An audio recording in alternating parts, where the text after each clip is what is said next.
M경제 뉴스 지금부터 시작합니다. 구독과 좋아요. 이번 뉴스는 후판값 인상에 K조선 수주낭보에도 울상이라고 되어 있습니다.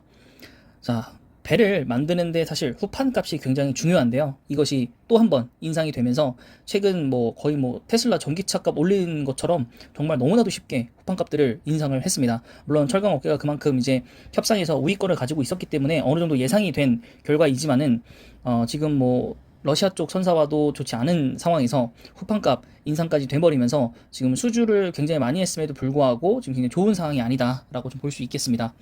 자, 보시면 원자재 가격 상승과 그다음에 카타르 프로젝트의 수익성 하락, 그리고 러시아 수주 대금 미지급, 그다음에 인력 수급난 심화 된 내외적으로 불확실성이 엄청나게 커지면서 조선사들의 호황 속 불황을 막고 있습니다.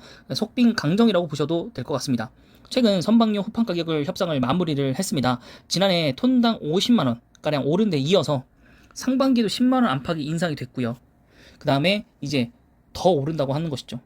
자, 그래서 20년도 기준 말로 했을 때 66만 7천 원이었는데 3월 말에 121만 5천 원이라고 합니다. 와, 굉장하죠. 그냥 100% 올라버린 거예요. 두 배 값이 됐고, 선박 제조 원가가 약 20%를 차지합니다. 굉장히 좀 많이 차지하는 거죠. 수주 계약 시점을 기준으로 견적서를 냈기 때문에 1년간 설계를 거친 뒤에 착수를 하기 때문에 자재 가격이 오르더라도 선박사는 이것의 가격에 반영을 못한다고 합니다. 그렇기 때문에 이미 좀 높아진 원자재에서 계약을 따내서 본인들이 실제로 이제 돈을 들어갈 때는 원자재 값이 굉장히 떨어져야 그나마 이제 이런 것들에 대해서 수익을 더 크게 가져갈 수 있는데, 지금 워낙 원자재 값이 너무 솟구치고 있으니까 감당이 좀 안 될 정도로 올라가니까 이 부분이 굉장히 좋지는 않고요. 원자재 가격 상승분만큼 공사 손실, 충당 부채를 늘려 잡을 수밖에 없는데, 결국 이걸 손실로 본다라는 거예요. 수주액보다 공사 원가가 더 많이 발생할 경우에 이를 회계상으로 부채 처리를 미리 인식하는 것이라서 좀 안 좋게 좀 반영이 될 것 같습니다. 그래서 지금 위에 표 보시면 19년도에는 이제 50조를 따냈지만 1조도 안 되는 금액, 여기도 마찬가지 43조를 수주를 했지만 1조가 안 되는 금액의 손실 충당 부채로 잡아놨고, 21년도 말에는 이제부터 슬슬 좀 원자재가 올라가죠. 75조인데 여긴 3조 정도로 잡아놨습니다. 22년도 3월 말에는 지금 현재 기준이죠. 88조, 네, 전년보다 훨씬 더 많이 수주를 했고, 거기에 따른 수주 부채 충당 부채도 3조 4천억 정도로 2천억 정도 상승을 했습니다. 네, 결국에는 이제 조선 3사이기 때문에 각 회사별로 본다면 좀 달라질 수 있겠죠. 그래서 각 회사별로 본다면은 이제 1분기 영업 손실을 삼성중공업이 943억 원, 한국조선해양이 3,963억 원, 대우조선해양이 4,702억 원 정도 지금 내고 있습니다. 결국에는 이것들이 점점 더 쌓인다면 좋은 상황은 아니고, 거기에 또 러시아의 미지급으로 계약이 만약 깎인다면 수주 금액도 날아갈 거기 때문에 그 부분은 좋지 않다. 벌써 이제 세척을 이제 1조로 수주를 했기 때문에 이것들에 대해서 만약 연쇄적으로 두 채가 전부 다 된다면 수주 금액은 또 지금 88조가 아니라 87조로 내려앉게 될 것이고, 여기서 굉장히 많이 수주를 따는 게 삼성중공업인데, 삼성중공업 이 50억 달러 정도라고 기억을 하고 있는데, 그게 다 빠져버리면 사실 수주 잔액도 많이 내려갑니다. 그렇게 된다면 전년도 수주와 비교가 별로 되지 비교해서 얼마 안 되는데 공사 이제 손실 충당 부채는 훨씬 더 많아지게 되는 것이죠. 그래서 좋지 않은 상황이 좀 불러 일으키고 있고, 수주 잔액을 불려가는 한편 미래에 예상되는 손실액 규모를 늘려잡고 있는데, 네, 아까 위에서 표에서 봤던 얘기인 것 같고요. 네, 여기 밑에도 같은 말입니다. 제가 위에서 다 얘기를 해드렸습니다. 네. 그렇기 때문에 지금 현재 K조선에 대해서 상황이 좀 좋지 않고, 또 투자 심리도 좋지 않을 거라고 봅니다. 물론 LNG 쪽이 굉장히 핫하고 어쨌든 교체 수요들이 있고 수주는 계속적으로 나올 거라서 따내긴 할 텐데, 그런 부분에서 어느 정도 좀 호재가 만약 100%가 반영이 돼야 된다면 그 중에 80%, 70%이 정도밖에 반영이 안 되지 않을까라고 좀 생각이 듭니다. 한국조선해양 일봉입니다.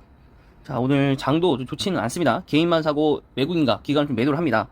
자, 환율이 떨어지고 유가는 올라가고, 어제 또 미국장은 좋았는데 한국장은 지금 현재 좋지는 않네요. 후반으로 가면 갈수록 좀 좋아질 거라고 생각은 좀 하는데, 네, 과연 그렇게 될지는 모르겠고요. 우선 한국조선해양 거래량이 매우 적습니다. 매우 적고, 지금 현재 모멘텀이 없이 좀 정처하는 흐름들을 좀 가져가고 있고, 고점 이후에 하락을 거의 많이 하락을 좀 했고, 그 상태에서 잠시 반등하나 싶었더니 다시 한번 하락을 하고 지금 소폭 상승해 있는 상태입니다. 근데 아시겠지만 이거는 이제 언제든지 좀 깨질 수 있겠다라는 생각이 좀 듭니다. 네, 조선업계에 좀 좋지 않은 상황들이 좀 많기 때문에 중간 지주사잖아요. 또 거기다가 이제 할인율을 받기 때문에 다시 한번 이 바닥을 좀 찍으러 갈 수 있다라는 생각도 좀 들기도 하고요.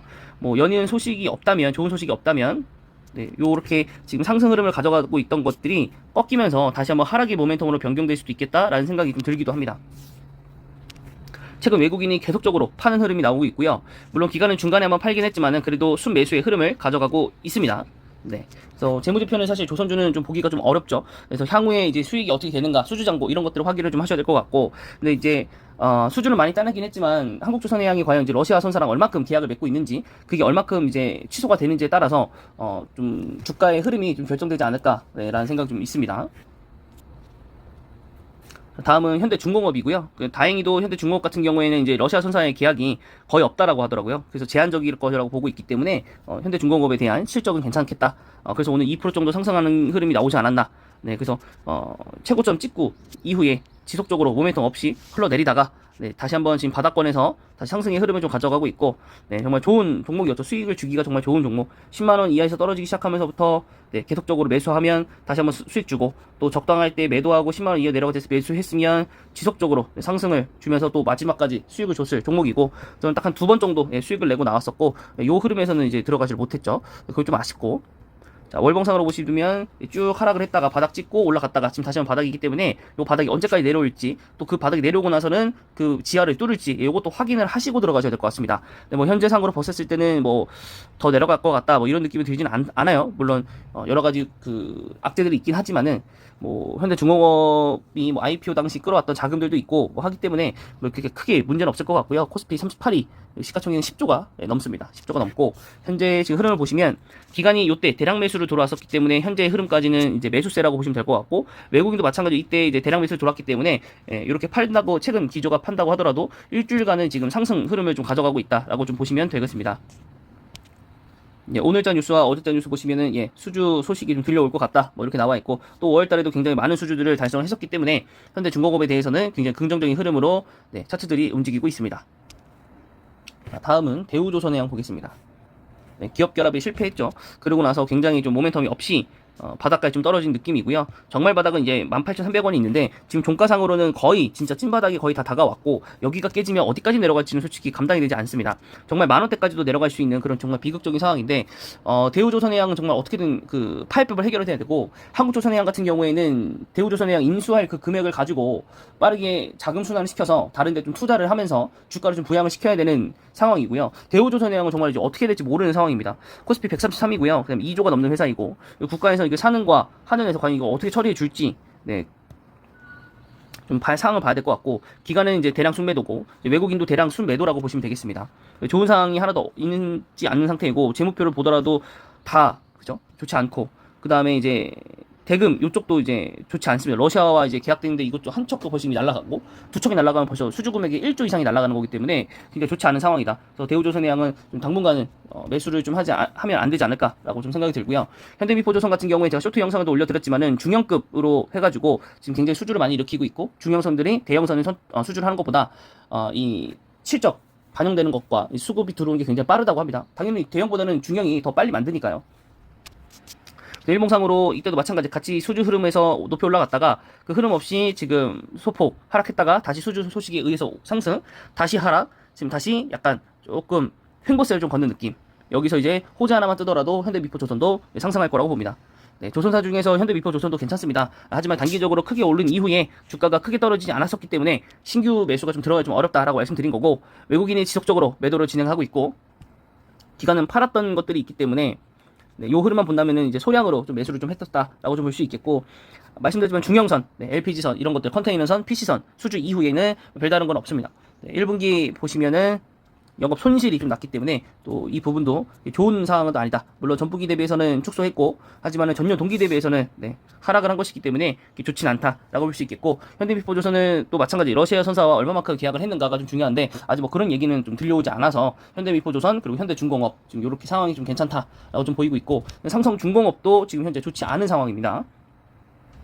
지금 중국 러시아 쪽과 굉장히 많은 수주를 좀 따낸 삼성중공업이기 때문에 상승을 했다가 네, 다시 쭉 하락하면서 여기는 사실 거의 반등이 없이, 그죠? 거의 반등이 없이 지금 진행되고 있는 상황이고, 다시 한번 이 하단 바닥에 좀 진행될 수도 있을 것 같고, 또 유상증자도 했던 주식인데도 불구하고 주식 수만 정말 많고요, 그죠? 가격은 내려갈 대로 내려갔고, 네, 정말 저는 긍정적으로 보고 있었거든요. 내년부터가 보릿고개 끝이고 이제 상승이 시작이다라고 보고 있었는데, 아무래도 이제 연말까지 해가지고 러시아가 이제 해결된다면 이제 그 대금 받는 순서에 따라서 좀 결정될 수도 있겠지만, 현대중공업이 러시아 수준했던 것들에 대해서 모두 다 불발될 것 같지는 않고요. 그래도 한 뭐 3분의 1 정도는 타격을 받지 않을까? 네, 그러면 이제 좀 연간 단위로 좀 모아가면, 제가 1년으로 말씀드렸었잖아요. 연간 단위로 모아가면 괜찮지 않을까? 정말 제가 심심풀이로 정말 5만 원 넣어놨었는데, 그 5만 원 넣었던 구간 여기였기 때문에 바로 상승해가지고 그냥 다 팔아버렸거든요. 그래서 그때 10,000원인가 7,000원 정도 수익을 보고 5만 원 넣었는데 수익을 보고 나왔는데, 그 이후부터 정말 귀신같이 떨어지더니 악재만 쏟아져가지고 다시 한번 그 자리로 돌아왔었고, 네, 지금 현재도 지금 흐름을 좀 보고 있는 중이긴 합니다. 매수 자금이 들어올 때까지. 근데 이제 연간 단위로 적금식으로 좀 모아가면 정말 괜찮은 종목이 되지 않을까라는 생각도 있습니다. 네, 그래서 너무 그 희망을 잃지 마시고요. 장기로 보실 분들은 쭉 가지고 가실 수 있을 종목이라고 봅니다. 4조 되는 회사이고 코스피 67이고, 네, 기간에 지금 이틀 동안 대량 매수가 들어왔는데, 지금 전체로 보면 사실은 아직도 대폭 매도 중이고, 외국인도 마찬가지로 대폭 매도 중입니다. 네, 이렇게 보시면 될 것 같고, 그래도 이제 뭐 하나 이제 모멘텀을 보자면, 어쨌든 소형 원자 모듈 원자로로 이제 SMR을 이제 덴마크 15구사와 함께 해양 쪽에서 잘 하고 있기 때문에, 이것의 성과가 언제 나오냐, 거기에 좀 달려 있다라고 보시면 되겠습니다. 네, 대표적으로 이렇게 5개의 조선사들을 보면 될 것 같습니다. 네, 이번 영상 여기서 마무리하도록 하겠습니다.